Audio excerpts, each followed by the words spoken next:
Here with me, I have the Punch newspaper and I have the Nation newspaper. Firstly, we go to the Punch newspaper, and the headline story here with me in the Punch newspaper. No nation can confront regional security challenges alone, says by defense ministers. Ramadan, culture minister advocates religions and ethnic tolerance. The full details of this story. Now, the story in details. The nations can confront regional security challenges alone, defense minister. The Ministers of State for Defense, Dr. Bello Matawali, says that effectively addressing the security challenges in the West Africa sub-region requires collective efforts from all affected countries. Matawala said this on Wednesday during the gala night for the 430 ordinary meetings of the ECOWAS committees of chiefs of defense staff in Abuja. He expressed Nigeria's appreciation of the ECOWAS military chiefs for their dedication to the shared visions of peace, unity, and regional development.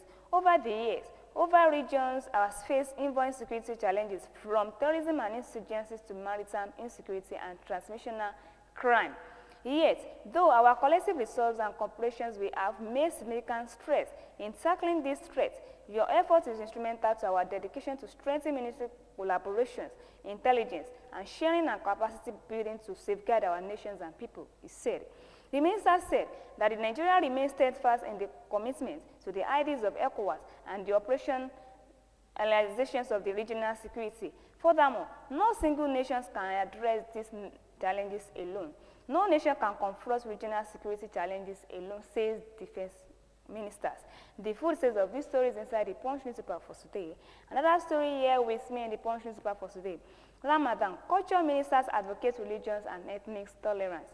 The Minister of Arts, Culture, Tourism and Creative Economic, Anatu Musawa, has called on Nigeria to embrace religions and ethnic tolerance to ensure peace and economic prosperity of the nations. The news agency of Nigeria reports that Musawa made the call at a Ramadan iftar she hosted for stakeholders, ministry officials, and the media on Wednesday in Abuja. According to the ministers, tolerance and understanding are needed for unity, peace, and development of the culturally pluralistic states like Nigeria. She noted that Nigeria's cultural diversity is an asset that should be treasured by promoting understanding, respect, and acceptance to build a society where everyone feels valued and included regardless of their heritage. She therefore enjoined address of Islam and Christianity to imbibe the spirit of harmony and tolerance to strengthen the bond of unity for the nation's common good. As with Nigerians and being a woman of faith, this season is a very special for me as both Muslim and Christians, faithful, are having a time of spirituality. Ramadan, culture minister advocates religions and ethnic tolerance. The full details of this story is inside the Punch newspaper for today. Another story here with me in the Punch newspaper for today. PDP alleged 200 million naira bribery as 4 lawmakers defeat to APC. The People Democratic Party alleged that 4 members of the Edo State House of Assembly received 200 million naira each as endorsements to defeat to the All Progressive Congress. The lawmakers Donald Okugbe, Richard Odasa, and Sunday Ojesele on Wednesday officially joined the APC at its party secretariat in Benin. They were received by the acting Edo State APC chairman, Charles Tanabe, and other party leaders with their defections.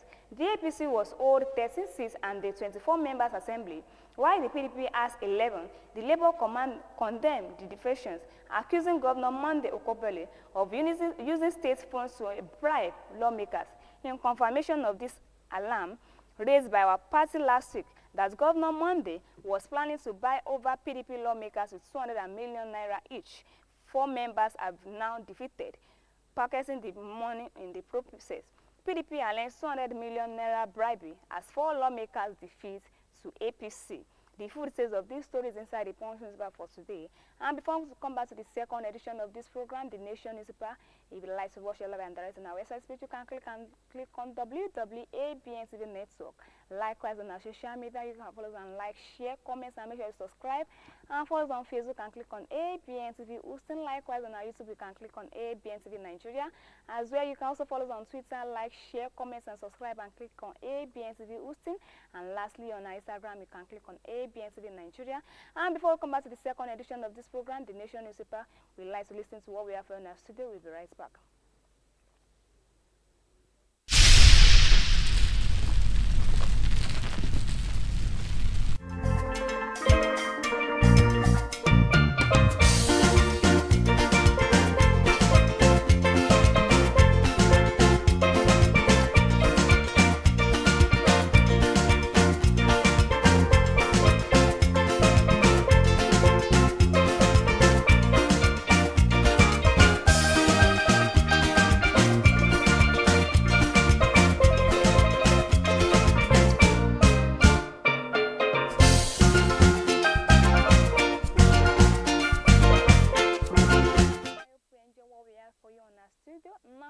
second edition of this program, The Nation newspaper. National Assembly postponed 35 billion naira capital base for reinsurance firms. Yesterday, passage of the insurance bill by the House of Representatives has set the stage for a new capital base for insurance companies. The newly passed bill specifies the state of insurance business in the country and how the industry will be regulated. The House concurred within the Senate, which passed the bill on December 17 last year. The claimed copy of the bill will now be sent to President Bola Ahmed Tinubu for access, following which the new insurance will take effect. Reinsurance attracts a capital base of 35 billion naira for those involved in non-life insurance. The bill puts the capital at 15 billion naira or risk-based capital to be determined by the National Commission for Life Insurance. The capital base is 10 billion naira or a risk-based capital to be determined by the commissions. The bill provided a penalty of 250,000 naira or an imprisonment of 12 months or both for failure to have third-party motor vehicle insurance.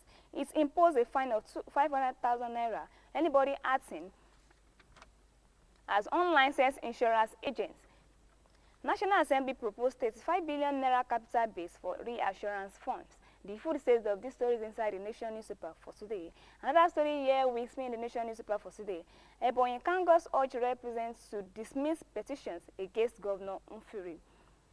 The Ebonyi Congress of the House of Representatives has unanimously urged speakers of the House to strike out resolution of the House Committee on Public Petitions against Governor Francis Umfiri. Following arrests and detentions of Onaze youth leaders, Ugbayaka, Honorable Uduma Agari made this note to application made on the floor of the House on Thursday, according to Igari. The petition against Umfiri was against the section 308 of Nigeria Constitution and recalled that Igbayaka was arrested in Imo State by the police and taken to Ebonyi State over his comments before and after attack by government on Obogi community, Ushelu local government areas of Ebonyi State, which led to the killings of 15 members of the community. He was prosecuted and detained at the Upper Kaliki Correctional Centers. A member of the House of Representatives, Honorable Ngo Chinyere Ikenga, representing Edato Federal Constituencies, and accused Governor Francis Umfiri of abducting Ugbayaka through a petition against the governor in the House of Representatives last week. Ebonyi Congress urges representatives to dismiss petitions against Governor Umfiri. The full details of these stories inside the Nation newspaper for today. And lastly, here with me in the Nation newspaper for today, alleged terrorism, new judge fixed March 21 for Nnamdi Kanu trials. Justice James Omotosho on Federal High Court in Abuja has fixed March 21 for the trial of Mr. Nnamdi Kanu, the leader of the proscribed indigenous people of Biafra, to begin. The news agency of Nigeria reliably gathered on Wednesday that Justice Omotosho fixed the date after the case file was transferred to him. Kanu, who was brought back to the country in June 2025 from Kenya, he was expected to take his plea as the case begins afresh. The Chief Justice of Federal High Court, Justice John Usho, had in a letter dated March 4 an address to Kanu lead counsels, Mr. Olo Ojomako, communicated the reassignment of the case from Justice Binta Nyako to Justice Omotosho. The reassignment followed the demand by Kanu and his team of lawyers for the transfer of the 7 counts terrorism charges to another charges. After alleged biases, Justice Nwankwo on September 24, 2024 rescued herself from the case and sent the case file to the Chief Justice of Federal High Court for reassessment. The judge said she could not proceed with the trial, while defenders lacked confidence in the court. However, the Chief Justice sent Kanu case file back to Justice Nwankwo for adjudications, insisting that formal application must be made by the defense before the recusals could be accepted. Alleged terrorism, new judges faces March 21 for Nnamdi Kanu trial. The full details of these stories inside the Nation newspaper for today. And that's what we have for our newspaper review. If you'd like to follow us live and direct on our website page, you can follow us and click on www.abntv network. Likewise, on our social media, you can click and follow us on Facebook, YouTube, Twitter, and Instagram. On our Facebook, you can like, share, comment, and subscribe, and click on Abntv OSUN. Likewise, on our YouTube, you can follow us and like, share, comment, and make sure you subscribe and click on Abntv Nigeria. Likewise, on our Instagram, you can follow us on as well. And lastly, on our Twitter, you can follow us on Abntv OSUN. My name is Kenny Afolabi. Thanks for listening and thanks for watching. Bye for now.